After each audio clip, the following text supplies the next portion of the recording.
दावा आता करण्यात आलेला आहे आणि यावरून विविध चर्चा देखील सुरू झालेल्या आहेत। त्यातच अंधश्रद्धा निर्मूलन समितीने असं शक्यच नसल्याचं म्हटलेलं आहे। साईबाबा यांच्या प्रती असलेल्या श्रद्धेचा पूर्ण आदर करून यामध्ये काही प्रश्न देखील विचारलेले आहेत। नेमकं काय घडलेलं आहे, हे दावे प्रतिदावे काय केले जात आहेत, याविषयी आपण आज सविस्तर चर्चा करणार आहोत आणि या चर्चेमध्ये आपल्यासोबत मान्यवर पाहुणे देखील असणार आहेत। मात्र त्याआधी शिर्डीमध्ये हा प्रकार नेमका काय घडलेला आहे, त्या मुलाला खरंच दृष्टी मिळाली का, त्यावरून आता काय दावे प्रतिदावे सुरू झालेले आहेत, या संदर्भातला झी 24 तासचा एक स्पेशल रिपोर्ट पाहूयात। साईंच्या दर्शनानंतर दृष्टी, दावा खरा की खोटा? दृष्टी मिळाल्याचा दावा वादाच्या भोवऱ्यात। दृष्टी आल्याच्या दाव्यावर अनीसकडून सवाल। साईनगरी शिर्डी म्हणजे लाखो साई भक्तांचं श्रद्धास्थान।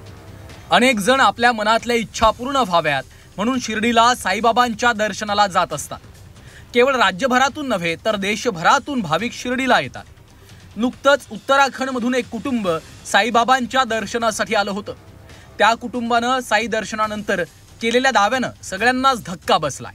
त्या कुटुंबातील 10 वर्षीय मुलाची दृष्टी थोडी अंधुक होती, त्याला दिसायला थोडं कमी होतं। मात्र साईबाबांच्या दर्शनानंतर दृष्टी परत मिळाल्याचा दावा या मुलानं आणि त्याच्या कुटुंबानं केलाय।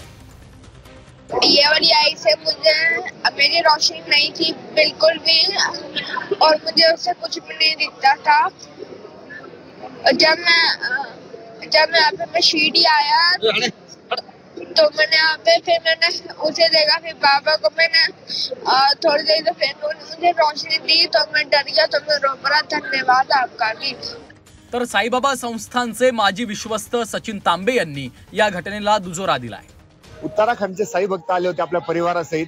त्यांचा 10 वर्षाचा मुलगा होता आणि त्या मुलाला तो दर्शन घेत असताना धुनीजवळ गेल्यानंतर अचानक त्याच्या डोळ्यावर प्रकाश पडला आणि त्या मुलाला एका डोळ्याने दिसत नव्हतं आणि बाबांच्या कृपेने त्याला संपूर्ण डोळ्याने दिसायला लागलं। त्यांनी चष्मा काढून फेकला आणि पुन्हा चष्मा घातल्यानंतर चष्मा घातल्यावर ब्लर दिसायला लागलं आणि त्याला या ठिकाणी डोळे बाबांनी त्याच्या साक्षात्कारातून त्याचे जे गेलेले जे डोळे होते ते परत दिले।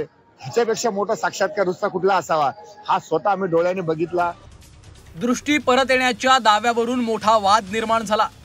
अनीसनं अनेक सवाल उपस्थित करत असा दावा करणाऱ्यांना प्रति आव्हान दिलं। 5 नेत्रहीनांची दृष्टी परत आल्यास 21 लाखांचं बक्षीस देऊ असं अनीसनं सांगितलं। तर अंधश्रद्धेला खतपाणी मिळणार नाही याची खबरदारी घ्यावी असं अनीसनं साई संस्थानकडे मागणी केली आहे।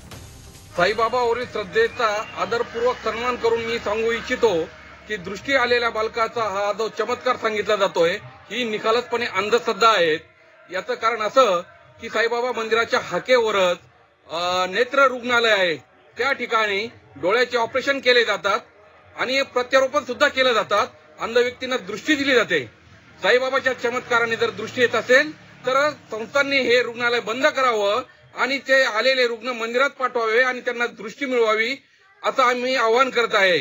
किंवा आम्ही 5 भक्त जे अंध आहेत अशांना तुमच्याकडे देतो, त्यांना साईबाबाच्या चमत्काराच्या माध्यमातून दृष्टी द्यावी। असं जर झालं आणि ती मिळाली तर आम्ही 21 लाख रुपयाचं पारितोषिक संस्थांना देऊ आणि आमची चळवळ बंद करू।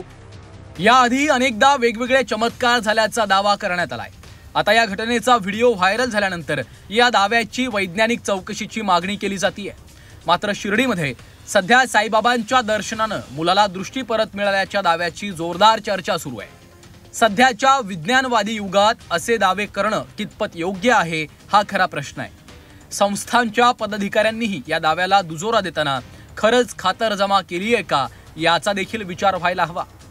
कुणाल जमदाडे, झी 24 तास, शिर्डी।